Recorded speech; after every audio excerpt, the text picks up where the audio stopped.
हाय, hello, नमस्कार. मी आहे सुची आणि स्वागत आहे तुमचं एका नव्या कोऱ्या व्हिडिओमध्ये. सो गाईज, आजची मॉर्निंग शिफ्ट स्टार्ट झालेली होती. मस्त सकाळी मी 5:30 पावणे 6ला उठले. त्यानंतर माझी जी रुटीनची थायरॉईडची टॅबलेट आहे ती घेतली. पटापट आवराआवर केली. अंघोळ केली आणि युनिफॉर्म घातला घाईघाईने. सकाळची रोजची मॉर्निंग शिफ्ट असली की सगळ्या गोष्टी पटापट आवरायला लागतात. एक गृहिणीचा रोलही निभवावा लागतो, प्लस ड्युटी देखील करावी लागते. पण कुठेतरी या धावपळीमध्ये छान वाटतं आणि सकाळी फ्रेश झालं की पटापट सगळे कामं आवरायला देखील छान वाटतं. अगदी असं इव्हनिंग शिफ्ट असली, नाईट शिफ्ट असली तर माणूस आरामशीर पडून राहतं. पण सकाळी एक पॉझिटिव्ह वातावरणामध्ये आजकाल हवेमध्ये थंडी थोडी कमी झालेली आहे. सो ते पण छान वाटत आहे. उठण्यासाठी पण एक शेड्यूल झालेलं आहे आणि बाळासाठी पण खूप छान आहे ही गोष्ट की मॉर्निंगला उठते मी. त्यानंतर गर्भसंस्कार, त्याला थोडे ब्लेसिंग्स देते, सगळी आवराआवर करते.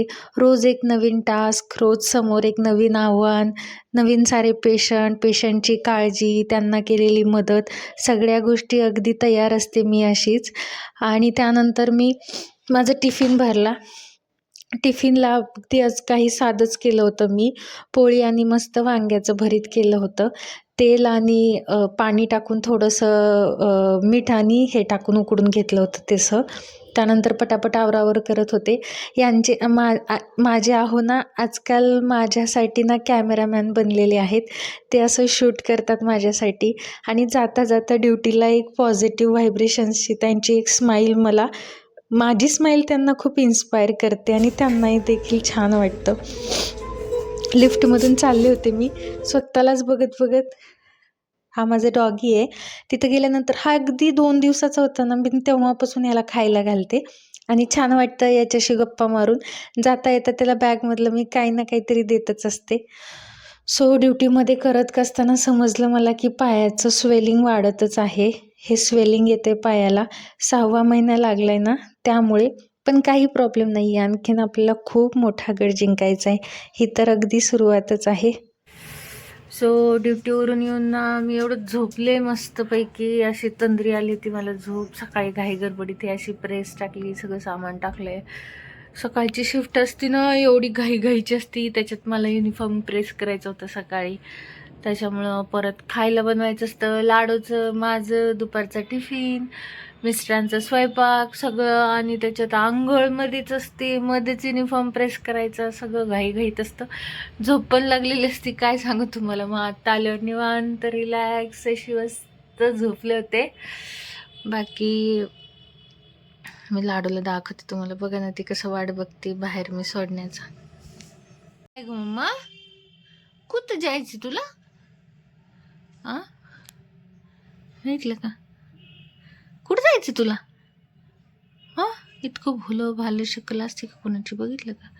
इतकी भोळी बनती ही, म्हणजे एवढी भोळी नाही. चला चला, उठल्याच मॅडम. ए खाली चला, खाली चल, चल तिकडे. ते मला लाड करू वाटते पण मी करू शकत नाही. हिचा लाड जास्त नको अंगावर, म्हणून. चिकू मोको, चिकडू इकडे चला बाहेर. चला आपण चहा करू.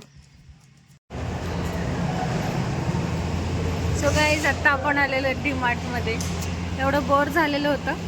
सो चला म्हटलं थोडंसं किराणा वगैरे घेऊन येऊया आणि मस्त फिरून पण येऊयात.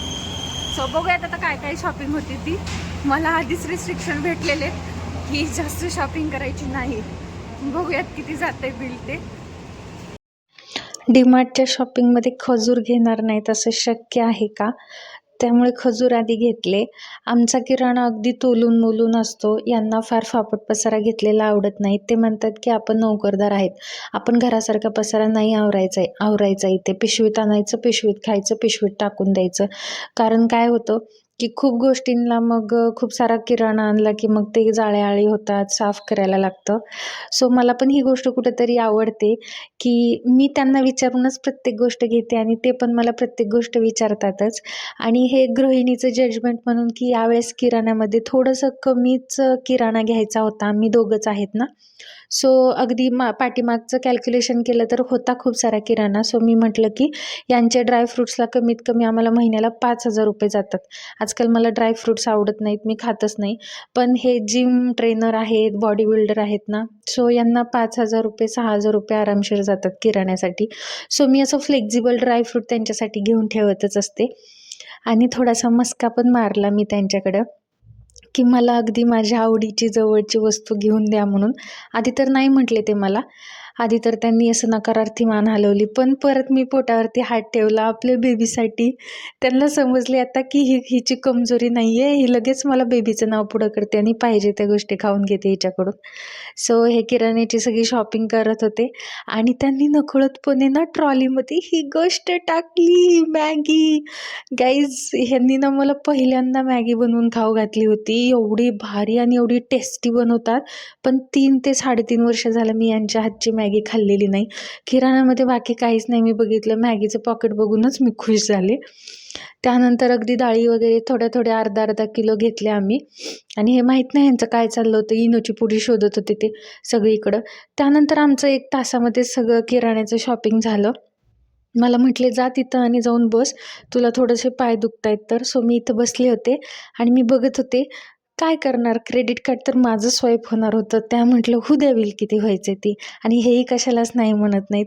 सगळ्यांच्या भरमसाठ मोठ्या लिस्ट असतील, पण अगदी आमचं छोटंसं कुटुंब नवरा बायकोचं आणि ही आमची छोटीशी शॉपिंग. छान वाटतं नेहमी पैसे वाचवून आणि कुठंतरी दोघांच्या विचारांनी काम करून. खूप छान वाटतं. हे खूप सपोर्टिव्ह आहेत. आणि या ताई पण हसत होत्या. ह्यांनी विचारत होते त्यांना की हे एवढं काय तुम्ही चेक करता हो, आमच्या तर बॅगमध्ये सामान आहे पण तुम्ही काय चेक करता. सो यांचं फेवरेट तिथं गेल्यानंतर पॉपकॉर्न खाणं असतंच. त्यांना तिथली सॉफ्टी आणि पॉपकॉर्न खूप आवडतं. सो मी त्यांच्यासाठी बाय वन गेट वन मस्त मोठे मोठे 2 पॅक घेतले. ते आणखीन घरात तसेच आहेत, ते ठेवून खातात. खूप आवडतं त्यांना. आणि त्यानंतर मी ट्रॉली घेतली. पुढं मस्त आनंदामध्ये आम्ही शॉपिंग केली आणि छान वाटलं थोडंसं. यांना डीमार्टला जायला खूप आवडतं. नंतर जीबीच्या क्रेविंग्स म्हणून मला म्हणे येता चल तुला काहीतरी खाऊ घालतो. मग त्यांनी ना पनीर चिली खाऊ घातली आणि मटन मसाला काळ्या रश्श्यामधला खाऊ घातला. खूप छान होता, खूप टेस्टी होता. मस्त शॉपिंग केली आणि घरी आलो. छान वाटते. दोघं जण नवरा बायकोचा संसार आणि आमचं होणारं बाळ आणि आमचा आनंद आम्ही तुमच्यासोबत शेअर करतोय. Thank you so much.